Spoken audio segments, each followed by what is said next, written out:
Waalaikumsalam warahmatullahi wabarakatuh. Abdul Mashar.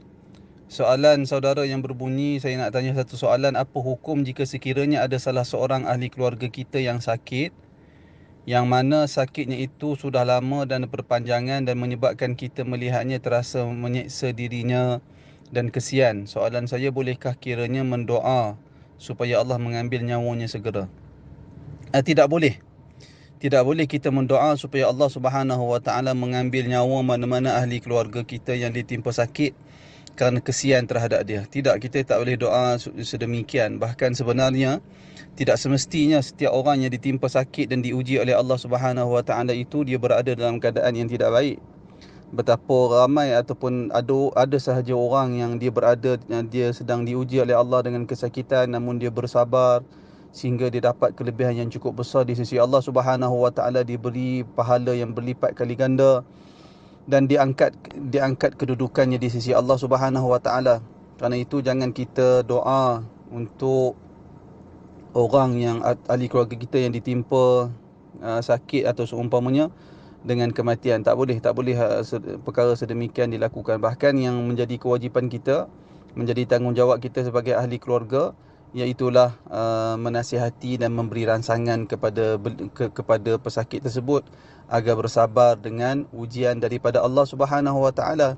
Kerana ujian ini bukan sahaja berbentuk sakit, bahkan kita yang sihat ini juga adalah ujian dari Allah Subhanahu Wa Taala. Berapa ramai orang yang sihat namun dia tertipu dengan kesihatan yang Allah Taala kurniakan kepada dia sehingga dia melakukan maksiat dan melakukan kezaliman. Apakah kita boleh doa supaya dia mati juga? Maka sudah tentu tidak boleh. Sebaliknya, kita sebagai tanggungjawab ahli keluarga kena menasihati dan membimbing dia supaya mengharapkan keampunan dan rahmat dari Allah Subhanahu Wa Taala. Allah Subhanahu Wa Taala berfirman, la tayasu min rauhillah innahu la yayasu min rauhillah illa alqaumul kafirun.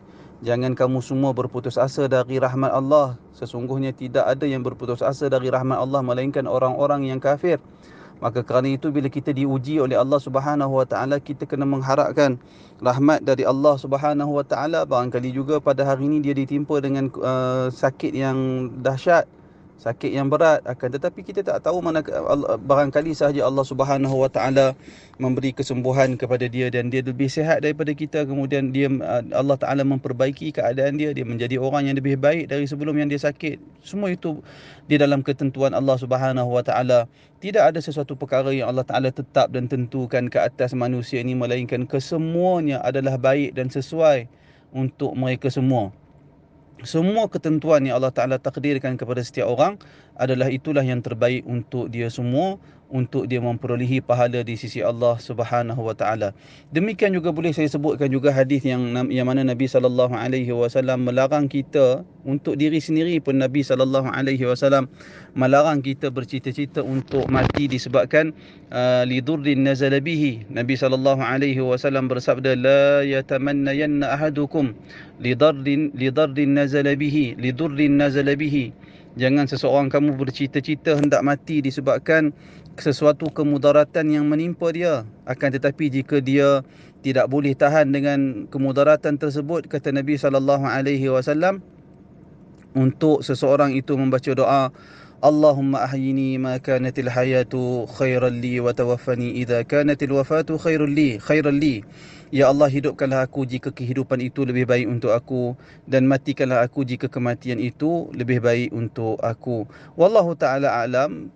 Tak menjadi kesalahan jika doa yang sama kita bacakan kepada ahli keluarga yang dimaksudkan dengan kita membaca Allahumma ahyihi ma kanatil hayatu khairan lahu wa tawaffahu idza kanatil wafatu khairan lahu.